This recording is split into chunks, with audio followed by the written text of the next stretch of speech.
আসহাবুল উখদুদ শব্দের শাব্দিক অর্থ হল গর্তের অধিবাসী।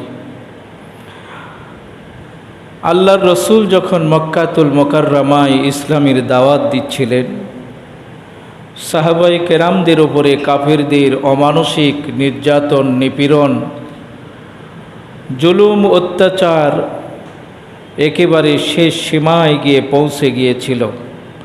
সাহাবায়ে কেরাম অতিষ্ঠ হয়ে গিয়েছিলেন। আল্লাহ রাব্বুল আলামিন তাদেরকে সান্ত্বনা দিয়ে সূরা বুরুজ অবতীর্ণ করেন। বলুন আলহামদুলিল্লাহ। আল্লাহ রাব্বুল আলামিন মক্কার সেই সকল মুসলমানদেরকে সান্ত্বনা দেন, মুসলমানেরা ইসলাম গ্রহণ করার কারণে শুধুমাত্র তোমাদেরকেই এভাবে অত্যাচার ও নিপীড়ন করা হচ্ছে তা নয়, তোমাদের অনেক পূর্বে, রসুল আসার অনেক পূর্বে একদল শাসক ইসলাম গ্রহণ করার কারণে অগ্নিকুণ্ড তৈরি করে, বিরাট গর্ত খনন করে, শুকনো কাষ্ঠ খণ্ড জমায়েত করে সেখানে আগুন প্রজ্বলিত করে মুসলমানদেরকে বলতো, ইসলাম গ্রহণ করবা না ইসলাম ছেড়ে দিবা, ইসলামের উপরে যদি অবিচল থাকো তাহলে এই যে অগ্নিকুণ্ড তোমাদেরকে ফেলে দেওয়া হবে। আল্লাহ রাব্বুল আলামিন সেই জালিম শাসক জুনিয়াস ইউসুফ নামক সেই শাসকের কর্মকাণ্ডগুলো ছিল, জীবন্ত মুসলমানেরা আগুনের অগ্নিকুণ্ডকে তারা বাছাই করে নিয়েছেন, ইসলাম থেকে তারা বিমুখ হন নাই। এই জালিম শাসক জীবন্ত মুসলিমদেরকে, নারীদেরকে, শিশুদেরকে অগ্নিকুণ্ডে ফেলে ফেলে তাদেরকে হত্যা করত। বলুন নাউজুবিল্লাহ। আল্লাহ রাব্বুল আলামিন সেই ঘটনাটি মুসলমানদেরকে জানায়া দিয়ে যে সান্ত্বনা দিচ্ছেন, শোনো, তোমাদের ওপরে তো জুলুম, নিপীড়ন আর নির্যাতন চলছে, কিন্তু সেই যুগের শাসক, সেই যুগের রাষ্ট্রপ্রধান মুসলমানদেরকে অগ্নিকুণ্ডে ফেলে ফেলে দুনিয়া থেকে বিদায় করে দিত। আল্লাহ রাব্বুল আলামিন সেই ঘটনাটা বর্ণনা করতে গিয়া আল্লাহ বলেন, ওয়াস-সামাই যাতিল বুরুজ ওয়াল ইয়াউমিল মাওউদ ওয়া শাহিদিন ওয়া মাশহুদ। আল্লাহ রাব্বুল আলামিন এখানে চারটি জিনিসের শপথ করেছেন। এক নাম্বার, আল্লাহ বলেন বুরুজ বিশিষ্ট আসমানের শপথ। দুই নাম্বার শপথ করেন ওয়াল ইয়াউমিল মাওউদ, প্রতিশ্রুত দিবসের শপথ। তিন নাম্বার, আল্লাহ রাব্বুল আলামিন বলেন যিনি উপস্থিত হবেন এবং যাকে উপস্থিত করা হবে তাদের শপথ। চারটি জিনিসের শপথ করা হয়েছে। একটি হলো, আমরা যে আসমান দেখি, এই আসমানই আল্লাহ রাব্বুল আলামিন অসংখ্য কক্ষপথ আল্লাহ রাব্বুল আলামিন সৃষ্টি করেছেন। বলুন সুবহানাল্লাহ। আল্লাহ বলেন, আমি অত্যন্ত ক্ষমতাবান। এই সকল কক্ষপথে চন্দ্র চলাচল করে, সূর্য চলাচল করে। আমি আল্লাহ রাব্বুল আলামিন সেই আসমানের শপথ খেলাম। এইটা খাওয়ার উদ্দেশ্য হলো আল্লাহর বরত্ব প্রকাশ করা, ক্ষমতা প্রকাশ করা। বলুন আলহামদুলিল্লাহ। আল্লাহ বলেন ওয়াল ইয়াউমিল মাওউদ, দুই নাম্বার প্রতিশ্রুত দিবসের শপথ। প্রতিশ্রুতি দিবস বলতে হাসরের ময়দানকে বোঝানো হয়েছে। আল্লাহ রাব্বুল আলামিন সেই দিনের প্রতিশ্রুতি আমাদেরকে দান করেছেন, যেদিন মানুষের ভালো মন্দের প্রতিফল আল্লাহ দান করবেন। তিন নাম্বার, জুমার দিনের শপথ আল্লাহ করেছেন। চতুর্থ নাম্বার, আরাফাতের দিনের শপথ করেছেন। জুমার দিন এবং আরাফাতের দিনের শপথ করে আল্লাহ বোঝান, বান্দারে, এই পৃথিবীতে আমি আল্লাহ রাব্বুল আলামিন তোমাদেরকে 7 দিনের ভিতরে একটা দিন দিয়েছি। সেই দিনটা হলো জুমার দিন। জুমার দিনের এমন একটা সময় আমি আল্লাহ রাব্বুল আলামিন তোমাকে দান করেছি, ওই সময় তুমি যেই দোয়াটা করবা আমি আল্লাহ রাব্বুল আলামিন সেই দোয়া বান্দার কখনো ফিরে দেই না। সেই সময়টা কখন? অনেক উলামায়ে কেরামগণ বলেন সেই সময়টা হলো জুমার দিন, আসরের নামাজের পর থেকে নিয়ে মাগরিবের পূর্ব পর্যন্ত। এই মুহূর্তের এমন একটা সময় আল্লাহ দান করেছেন উম্মতে মুহাম্মাদীদেরকে, যা বলে দোয়া করবে আল্লাহ বান্দার সেই দোয়াটাই মঞ্জুর করে নেন। বলুন সুবহানাল্লাহ। এজন্য আল্লাহর নবী বলেন জুমার দিন সবচাইতে উত্তম একটা আমল হলো, ফরজ আমলগুলোর পরে নফল ইবাদতের ভিতরে জুমার দিনের শ্রেষ্ঠ একটা আমল হলো আল্লাহর নবীর উপরে বেশি বেশি করে দরুদ পড়া। জুমার দিন যখনই আমরা সময় পাবো বেশি করে দরুদ পড়ব সাল্লাল্লাহু আলাইহি ওয়াসাল্লাম, সাল্লাল্লাহু আলাইহি ওয়াসাল্লাম, সংক্ষিপ্ত দরুদ। এটাও যদি আমরা পড়তে না পারি, যেই দরুদটা আমরা নামাজের ভিতরে পড়ি সেই দরুদ পড়ব। জুমার দিনের উত্তম একটা আমল হলো নবীজির প্রতি দরুদ পড়া। এরপরে আল্লাহ বলেন কুতিলা আসহাবুল উখদুদ, হে উম্মতে মুহাম্মাদীরা জেনে রাখো আমি আল্লাহ রাব্বুল আলামিন ওই গর্তের অধিবাসীদেরকে কাউকেই ছাড়ি নাই, সকলকে আমি আল্লাহ ধ্বংস করে দিয়েছি। বলুন নাউযুবিল্লাহ। সকলকেই ধ্বংস করে দিয়েছি। কি ঘটনা? বিভিন্ন তাফসিরের কিতাব থেকে বলছি, তাফসিরে জালালাইন, তাফসিরে মারিফুল কোরআন, তাফসিরে ইবনে কাসির, তাফসিরে নুরুল কোরআন, বিভিন্ন তাফসিরের গ্রন্থে বিভিন্ন হাদিসের কিতাবে ঘটনাটা বর্ণনা করা হয়েছে। আসহাবুল উখদুদের ঘটনা। বাদশাহ জাররা ইউসুফের শাসনামলে একজন জাদুকর ছিলেন। তিনি যখন বার্ধক্যে পৌঁছে গেলেন, খুব বুড়ো হয়ে গেলেন, রাজার কাছে অবজেকশন করলেন, রাজা মশাই কিছুদিনের ভিতরে আমি হয়তো দুনিয়া থেকে বিদায় নিয়ে চলে যাব, আমার এই জাদুবিদ্যা শিক্ষার জন্য মেধাবী একটা যুবক আমাকে দান করেন, এই জাদুবিদ্যা আমি তাকে শিখায়া দিয়ে যাব। রাজা তার সৈন্যবাহিনীদেরকে বললেন মেধাবী একটা যুবক খুঁজে নাও। খুঁজতে খুঁজতে একটা সুন্দর চেহারার মেধাবী একটা যুবক পাওয়া গেল। যুবকের কাজ হলো সকালবেলা তুমি আসবে, এই বৃদ্ধর কাছে জাদু শিখবা, সন্ধ্যাবেলা তুমি চলে যাবে। যুবক নিয়মিত এই জাদুকরের কাছে আসতো আর জাদুবিদ্যা শিক্ষা গ্রহণ করত। পথের ভিতরে আসার সময় দেখেন একজন সাধক পাদ্রী দিনদার, যিনি আল্লাহ রাব্বুল আলামিনের প্রতি ঈমান আনয়ন করেছিলেন। বলুন সুবহানাল্লাহ।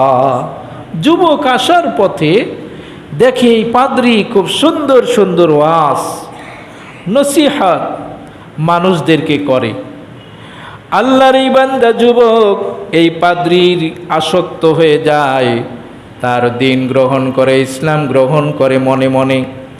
এদিকে জাদু শিখে এই যুবকের এই পাদ্রীর কাছে, সাধকের কাছে ইসলামের জ্ঞানও আহরণ করে। বেশ কিছুদিন পর তিনি একদিন লক্ষ্য করে দেখলেন রাস্তার ভিতর বিরাট একটা বাঘ দাঁড়িয়ে রয়েছে। লোকজন চলাচলের পথগুলো সব বন্ধ, কেউ আর সামনের দিকে যেতে পারে না। যুবক মনে মনে ভাবলেন পাদ্রীর ধর্ম সত্য না জাদুকরের ধর্ম সত্য, আমি এটা পরীক্ষা করব।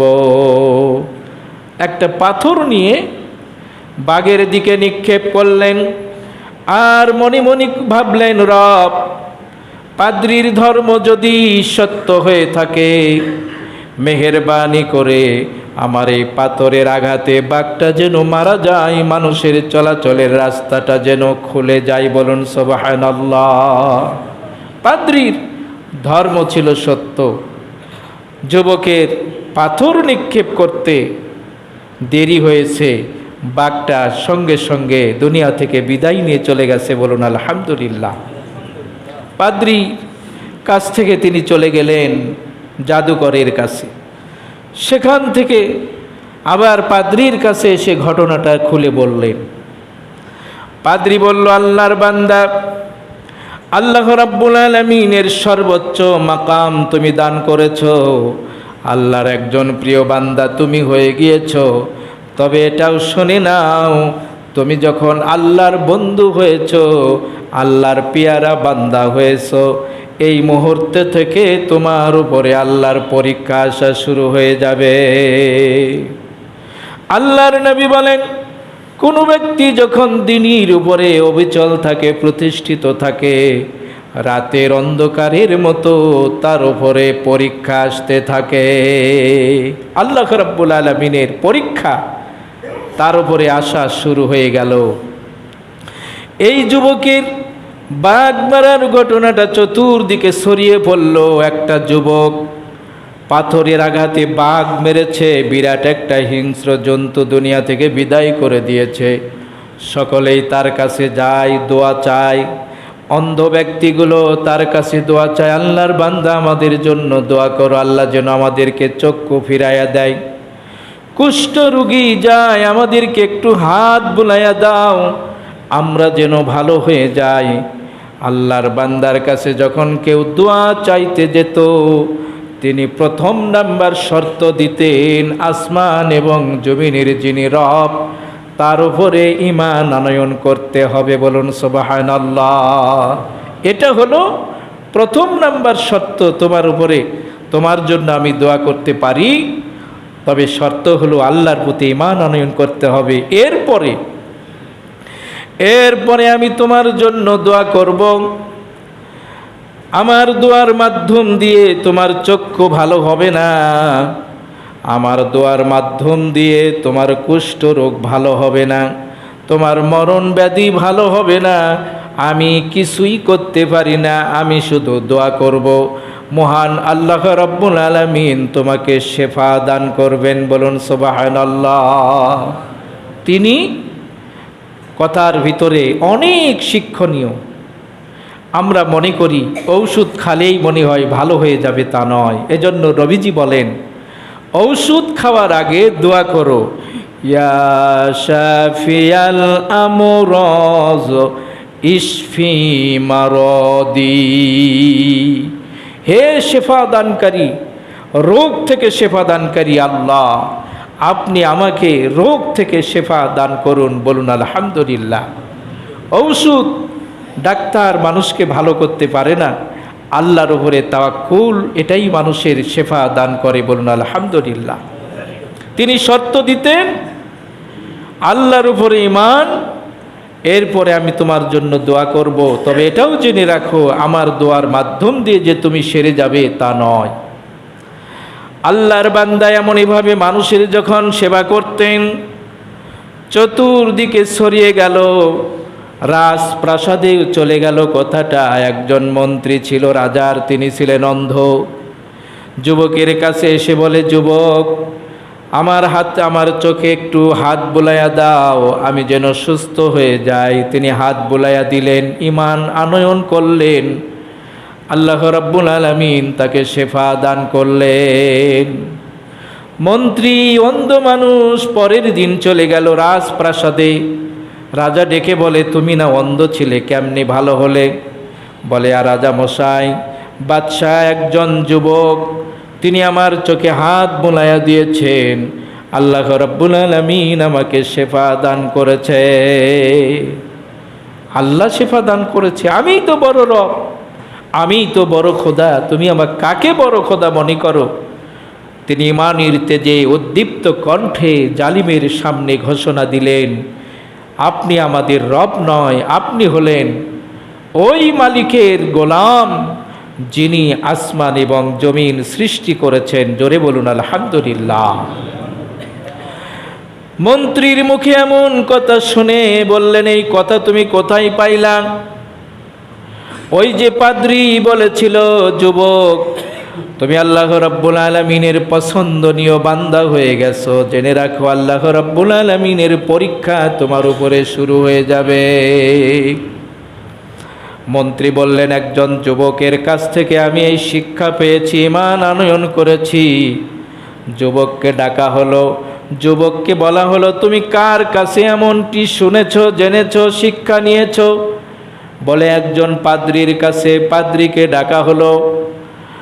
এই জালিম সরকার, জালিম বাদশাহ ওই মন্ত্রী এবং পাদ্রীকে তার চোখের সামনে করাত দিয়ে দ্বিখণ্ডিত করে দুনিয়া থেকে বিদায় করে দিলেন। বলুন নাউযু বিল্লাহ। আল্লাহ বলেন, ওয়ামা নাকামু মিনহুম ইল্লা আইয়ুমিনু বিল্লাহিল আজিজিল হামিদ। যাদেরকে দ্বিখণ্ডিত করা হলো, জীবন্ত মানুষকে করাত দিয়ে চিরা হলো, এদের কোনো অপরাধ ছিল না। এদের একমাত্র অপরাধ ছিল সুপ্রশংসিত পরাক্রান্ত আল্লাহর প্রতি তারা ঈমান আনয়ন করেছিল। এটাই হলো তাদের অপরাধ। আল্লাহ রাব্বুল আলামিন তাদের ঘটনাটা বর্ণনা করেছেন এই সূরা বুরুজের ভিতরে। দুইজনকে দুনিয়া থেকে বিদায় করে দেওয়ার পরে যুবককে কেমনি দুনিয়া থেকে বিদায় করে দেওয়া হবে? রাজা ফরমান জারি করলেন, এই যুবককে এমনভাবে দুনিয়া থেকে বিদায় করো, পৃথিবীর ইতিহাসে যেন চিরস্মরণীয় হয়ে থাকে। সৈন্যবাহিনীদেরকে বললেন, বিরাট একটা পাহাড়ের উপরে নিয়ে যাও। এই পাহাড়ের উপরে উঠে পাহাড়ের চূড়া থেকে নিচের দিকে ফেলে তাকে দুনিয়া থেকে বিদায় করো। এমনভাবে করো ওই যুবকের আল্লাহর প্রতি আর কেউ যেন ঈমান আনয়ন না করে। পাহাড়ের চূড়ায় সৈন্যবাহিনীরা যুবককে নিয়ে গিয়েছেন, সেখান থেকে ফেলে দেওয়া হবে। তাফসিরের কিতাবের ভিতরে এসেছে, যুবক দুইখানা হাত আল্লাহ রাব্বুল আলামিনের শাহী দরবারে তুললেন। আল্লাহ বলছেন, উদউনি আস্তাজিব লাকুম, তোমরা আমাকে ডাকো, আমি আল্লাহ রাব্বুল আলামিন তোমাদের ডাকে সাড়া দিব। বলুন সুবহানাল্লাহ। তোমরা আমাদের ডাকে, আমাকে ডাকো, আমি আল্লাহ তোমাদের ডাকে সাড়া দিব। বলুন সুবহানাল্লাহ। আমার বন্ধুগণ, সঙ্গে সঙ্গে আল্লাহ রাব্বুল আলামিন যুবকের ডাক শুনলেন। ওই পাহাড়ে কম্পন শুরু হয়ে গেল। আল্লাহর বান্দা কিছুক্ষণ পরে সৈন্যরা সবাই পাহাড়ের চূড়া থেকে নিচের দিকে থর থর করে পড়তে পড়তে দুনিয়া থেকে বিদায় নিলেন। বাঁচলেন শুধু যুবক। রাজার কাছে ফিরে আসলেন। রাজা বলে, কিভাবে তুমি বাঁচলে? আমার সৈন্যবাহিনীর অবস্থা কি? বলে, সবাই খতম। বলুন সুবহানাল্লাহ। সবাই খতম, তুমি কেমনি বাঁচলে? ঈমানের দীপ্তে উদ্দীপিত হয়ে আল্লাহর বান্দা ঘোষণা করলেন, আল্লাহ আমাকে বাঁচিয়েছেন। বলুন সুবহানাল্লাহ। আর একদল সৈন্যবাহিনীকে ডাকলেন। সৈন্যবাহিনীকে ডেকে বললেন, আল্লাহর বান্দারা, যুবককে নিয়ে যাও এবার বিরাট একটা সাগরের মাঝখানে গিয়া তাকে ছেড়ে দিবা। আল্লাহর বান্দা যুবক যেন দুনিয়া থেকে বিদায় নিয়ে চলে যায়। সাগরের মাঝখানে নিয়ে গিয়েছেন। যুবক এবার আল্লাহ রাব্বুল আলামিনকে বললেন, রব, মেহেরবানি করে আপনি এই মুহূর্তে আমাকে রক্ষা করা, আপনি সারা পৃথিবীতে আর কেউ নাই। আল্লাহ রাব্বুল আলামিন যুবকের দোয়া কবুল করে সাগরের সৈন্যবাহিনীদেরকে সলিল সমাধি করে সবাইকে সেখানে মৃত্যু করে আল্লাহ পাক যুবককে হেফাজত করলেন। বলুন সুবহানাল্লাহ। আবারও রাজপ্রাসাদে হাজির। রাজা বললেন, কেন, কিভাবে তুমি বাঁচলে? বলে, ঘটনা এই। যুবক বললেন, আল্লাহর বান্দা বাদশাহ ইউসুফ, আপনি যদি আমাকে দুনিয়া থেকে বিদায় করতেই যদি চান, যদি আমাকে দুনিয়া থেকে যদি বিদায় করতেই হয়, বিরাট একটা ময়দানি সকল রাজপ্রাসাদের সকল মহল্লার মানুষদেরকে আপনি এখানে একত্রিত করুন। বিরাট একটা খুঁটির উপরে আমাকে হাত পা বাঁধুন, এরপরে আমার তীর থেকে একটা তীর নিয়া বিসমিল্লাহি রব্বি হাযাল গোলাম এই কথাটা বলে যদি একটা তীর আমার বুকে যদি মারতে পারেন, এই পদ্ধতি ছাড়া আমাকে দুনিয়া থেকে আপনি বিদায় করতে পারবেন না। বিরাট একটা ময়দানি খেজুর গাছের সঙ্গে তাকে মাথার উপরে বেঁধে বিসমিল্লাহি রব্বি হাযাল গোলাম, এই গোলামের রবের নামে শুরু করছি, একথা বলে তীর মেরে এই গোলামকে, এই যুবককে দুনিয়া থেকে বিদায় করে দেওয়া হলো। বলুন ইন্না লিল্লাহি ওয়া ইন্না ইলাইহি রাজিউন। লক্ষ লক্ষ হাজার হাজার মানুষ সবাই যখন এই দৃশ্য নিজের চোখে দেখলেন, সবাই বলল আমরা এই বাদশার আনুগত্য আর করব না, আমরা সকলেই এই যুবকের রবের প্রতি ঈমান আনয়ন করলাম। বলুন সুবহানাল্লাহ। লক্ষ্য করুন, একজন যুবক তার নিজের জীবন উৎসর্গ করে দিয়া লক্ষ লক্ষ মানুষকে আল্লাহর দ্বীনের প্রতি আহ্বান করলেন। বলুন আলহামদুলিল্লাহ। এজন্য পৃথিবীর ইতিহাসে যুবকদের রক্ত যেখানে পড়েছে, জালিমেরা সেখান থেকে পালিয়ে যেতে বাধ্য হয়েছে। বলুন আলহামদুলিল্লাহ।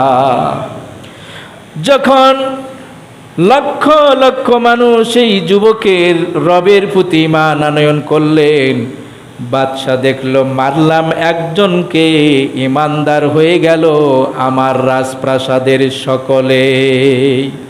আল্লাহ সূরা সফফাতের ৮ নম্বর আয়াতে বলেন, ইউরিদুনা লিইউতফিউ নূরাল্লাহি বিআফওয়াহিহিম ওয়াল্লাহু মুতিম্মু নূরিহি ওয়ালাউ কারিহাল কাফিরুন। আল্লাহ রাব্বুল আলামিন বলেন, কাফিররা চায়, তারা চায় নিভায়া দিয়া আল্লাহর নূরকে, কোরআনকে, হাদিসকে, আল ওলামায়ে কেরামদেরকে দুনিয়া থেকে বিদায় করে দিবে। আল্লাহ রাব্বুল আলামিন চান তার ইসলামীর পতাকা, ইসলামীর নূর পৃথিবীতে পরিপূর্ণ করবেন। বলুন সুবহানাল্লাহ। বাদশা চেয়েছিল যুবককে মারলে সবাই স্তব্ধ হয়ে যাবে, কিন্তু যুবককে মারার কারণে একজনের রক্তের বিনিময়ে লক্ষ লক্ষ মানুষ ইসলামীর অনুসারী হয়েছে। বলুন আলহামদুলিল্লাহ। বাদশাহ করলেন এখন কি করা যায়? রাস্তার মোড়ে মোড়ে উখদুদ, গর্ত খনন করো। আল্লাহ রাব্বুল আলামিন কতিলা সাহাবুল উখদুদ, সেই সকল গর্তের অধিবাসীদের ঘটনা বর্ণনা করছেন। রাস্তার মোড়ে মোড়ে গর্ত তৈরি করা হলো, সেখানে শুকনো কাঠ দেওয়া হলো, সমস্ত মানুষগুলোকে একত্রিত করা হলো, আগুন প্রজ্বলিত করা হলো, আর বলা হলো শোনো, যুবকের রবের প্রতি যারা ইসলাম গ্রহণ করবা, ঈমান আনবা, তাদের জন্য এই আগুন, আর যারা ও যুবকের রবের ধর্ম থেকে বেরিয়ে আসবা তাদেরকে ছেড়ে দেওয়া হবে। লক্ষ লক্ষ মানুষ ঘোষণা দিল, আমরা ওই যুবকের রবের প্রতি ঈমান আনয়ন করে দুনিয়া থেকে বিদায় নিয়ে চলে যাব। বলুন সুবহানাল্লাহ। আল্লাহ রাব্বুল আলামিন এই সকল মানুষদেরকে, যাদেরকে আগুনে নিক্ষেপ করা হচ্ছিল, আগুনে নিক্ষিপ্ত হওয়ার পূর্বেই আল্লাহ রাব্বুল আলামিন তাদেরকে জান্নাতের মেহমান বানিয়ে দিয়েছিলেন। বলুন আলহামদুলিল্লাহ। তাফসিরের কিতাবের ভিতরে এসেছে, তাফসির ইবনে কাসির বর্ণনা করেন, সর্বশেষ একজন মহিলাকে নিয়ে যাওয়া হয়েছিল অগ্নিকুণ্ডের সামনে। এই মহিলার কোলে ছিল একজন শিশু বাচ্চা। শিশু বাচ্চাকে যখন নিয়ে যাওয়া হলো, মাকে যখন নিয়ে যাওয়া হলো, আর বাদশা যখন বলছিলেন তোমার শিশু পুত্রের দিকে তাকায়া হলেও তুমি ওই যুবকের রবের প্রতি ইসলাম থেকে বিরত থাকো। ছোট্ট বাচ্চা সঙ্গে সঙ্গে বলে ফেললেন, মা তুমি দেখছো সামনে অগ্নিকুণ্ড, আসলে এটা কোনো অগ্নিকুণ্ড নয়। তুমি সত্য ধর্মের প্রতি আসো, ইসলামের প্রতি আসো, এই সত্য ধর্মের প্রতি প্রতিষ্ঠিত থেকে দুনিয়া থেকে বিদায় নাও। আল্লাহ রাব্বুল আলামিন তোমার জন্য জান্নাত তৈরি করে রেখে দিয়েছেন, বলুন আলহামদুলিল্লাহ। এজন্য লক্ষ লক্ষ মানুষকে অগ্নিকুণ্ডে ফেলে দুনিয়া থেকে বিদায় করে বাদশাহ চেয়েছিল যে ইসলাম থেকে মানুষকে বিরত রাখবে। আল্লাহ রাব্বুল আলামিন তাদের ঘটনা বর্ণনা করছেন। এই সকল মানুষদেরকে, যাদেরকে দুনিয়া থেকে বিদায় করে দিয়া অগ্নিকুণ্ডে নিক্ষিপ্ত করে ইসলামের সুবাতাস, ইসলামের আলো নিভিয়ে দেওয়ার চেষ্টা করেছিল, আল্লাহ রাব্বুল আলামিন তাদের সেই আলো আরও প্রসারিত করেছিলেন, বলুন আলহামদুলিল্লাহ।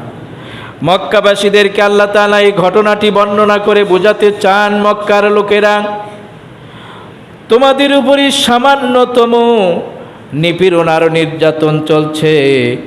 শুধুমাত্র কেবলমাত্র এই নিপীড়ন আর নির্যাতন তোমাদের সময়ে নয়, অনেক আগেও গর্ত খনন করে জীবন্ত মানুষদেরকে, আল্লাহ রাব্বুল আলামিনের বান্দাদেরকে দুনিয়া থেকে বিদায় করে দেওয়া হয়েছে। অগ্নিকুণ্ডের ভিতরে একজন জীবন্ত মানুষকে ফেলে দিত। আল্লাহ বলেন, কুতিলা সাহাবুল উখদুদ, গর্তের অধিবাসীদেরকে আমি আল্লাহ ধ্বংস করেছি। জীবন্ত মানুষকে অগ্নিকুণ্ডে নিক্ষিপ্ত করে তার নড়াচড়া, আকুতি মিনতি এই সকল কাফেরেরা চতুর্দিকে বসে বসে দেখত, বলুন নাউজুবিল্লাহ। আল্লাহ বলেন, বান্দা, আমার ইমানদার বান্দাদেরকে আগুনের ভিতরে ফেলে তারা এই দৃশ্য উপভোগ করত। আমি আল্লাহ রাব্বুল আলামিন এই চতুর্পার্শ্বের এই কাফেরগুলোকে সবাইকে ধ্বংস করে দিয়েছি ওই অগ্নিকুণ্ডের লেলিহান শিখা দিয়ে, বলুন আলহামদুলিল্লাহ। আল্লাহ রাব্বুল আলামিন রক্ষা করেন, আল্লাহ রাব্বুল আলামিন বাঁচান। যুবককে যেরকম বাঁচিয়েছিলেন, বাস্তবে আমরা দেখছি, অনেকেই দেখেছেন, গতকাল ভারতের গুজরাট আহমেদাবাদে বিমান দুর্ঘটনা হয়েছে। 242 জন যাত্রী, 241 জন দুনিয়া থেকে বিদায় নিয়েছেন, আর একজন মাত্র জীবিত ছিলেন, বলুন আলহামদুলিল্লাহ। উনিও তো মারা যাওয়ার কথা, কিন্তু বাঁচলেন একজন। কেন আল্লাহ বাঁচালেন? এর ভিতরে আল্লাহ রাব্বুল আলামিনের কারিশমা রয়েছে। আল্লাহ দেখাতে চান, বান্দারে, আমি আল্লাহ রাব্বুল আলামিন একেও দুনিয়া থেকে বিদায় করে দিতাম, কিন্তু আমার ক্ষমতা আমি আল্লাহ রাব্বুল আলামিন দেখিয়েছি।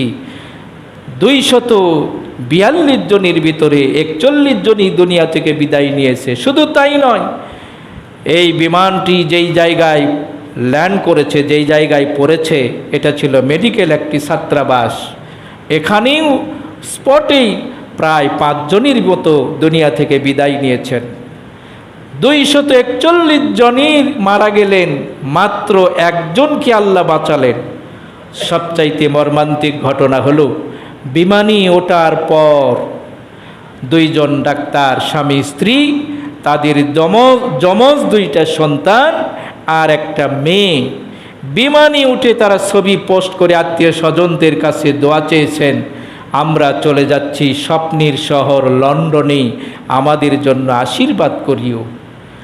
এই পরিবারের 5 জনেই এই বিমানে দুনিয়া থেকে বিদায় নিয়েছেন। আল্লাহ রাব্বুল আলামিন বলছেন, আমি আল্লাহ রাব্বুল আলামিন যুবককে বাঁচিয়েছিলাম। যুবক তার বুকের তাজা রক্ত জমিনে বিলাইয়া দিয়ে শত শত মানুষকে ইসলামের দিকে আহ্বান করেছেন। কিয়ামত পর্যন্ত এমন এক শ্রেণীর যুবক এই পৃথিবীতে থাকবে, যারা ইসলামের জন্য, কোরআনের জন্য, নবীর জন্য, দিন প্রতিষ্ঠার জন্য জমিনে রক্ত বিলাইয়া দিয়ে ইসলামকে চিরঞ্জীবী করবেন, বলুন সুবহানাল্লাহ। আল্লাহ রাব্বুল আলামিন বলেন, ইন্নাল্লাযীনা ফাতানুল মুমিনিনা ওয়াল মুমিনাত সুম্মা লাম ইয়াতুবু ফালাহুম আযাবু জাহান্নাম ওয়া লাহুম আযাবুল হারীক। আল্লাহ রাব্বুল আলামিন কত বড় দয়ালু। যেই মানুষগুলো অগ্নিকুণ্ডের ভিতরে জীবন্ত মানুষকে পুরে পুরে মারলো। আল্লাহ বলেন এই সকল মানুষগুলো যদি তওবা করে আমার দিকে ফিরে আসে, আমি আল্লাহ রাব্বুল আলামিন তাদের তওবা কবুল করে নিব। বলুন সুবহানাল্লাহ।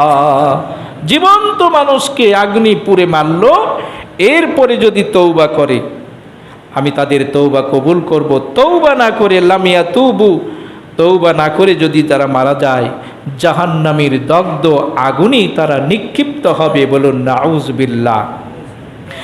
ইন্নাল্লাযীনা আমানু ওয়া আমিলুস সালিহাত লাহুম জান্নাতুন তাজরি মিন তাহতিহাল আনহার যালিকাল ফাওজুল কাবীর। আল্লাহ এরপরে বলেন যারা ঈমান আনয়ন করেছে, নেক আমল যারা করেছে, আল্লাহ রাব্বুল আলামিন বলেন তারা এমন একটা জান্নাতে অবস্থান করবে যেই জান্নাতের নিচ দিয়ে নহর প্রবাহিত থাকবে। বলুন আলহামদুলিল্লাহ। এটা হলো তাদের জন্য বড় সফলতা। আজকের আলোচনার মর্ম ছিল যুগে যুগে ইসলামপন্থীদের ওপরে ইসলাম গ্রহণ করার কারণে, ঈমান আনয়ন করার কারণে তাদেরকে পুড়ে মারা হয়েছে, তাদেরকে নির্বিচারে হত্যা করা হয়েছে। আজও লক্ষ্য করুন ভারতের মুসলমানেরা কত অশান্তির ভিতরে আছে, ইসলাম গ্রহণ করার কারণে তাদের উপরে নিপীড়ন চলছে। ফিলিস্তিনের মুসলমানের দিকে তাকান, ইসরায়েলেরা ঈদের দিনেও কত শিশু বাচ্চা যুবক কত মানুষকে দুনিয়া থেকে বিদায় করে দিয়েছে। একমাত্র পরিচয় তাদের, তারা হলো ঈমানদার। আল্লাহ রাব্বুল আলামিন ইসলামপন্থীদেরকে বিভিন্নভাবে পরীক্ষা করেন। আপনি নামাজ পড়েন, হজ করেন, যাকাত দেন, আলিম, বিশিষ্ট আলিম, আপনার উপরে নিপীড়ন নির্যাতন অনেক পরীক্ষা পৃথিবীতে আসবে। এই পরীক্ষা মানে এই নয় যে আপনি আল্লাহর কাছে অপছন্দনীয়, তা নয়। আল্লাহ রাব্বুল আলামিন বিভিন্নভাবে আপনার আমার মর্যাদা বৃদ্ধির জন্য এগুলো পরীক্ষা করে থাকেন।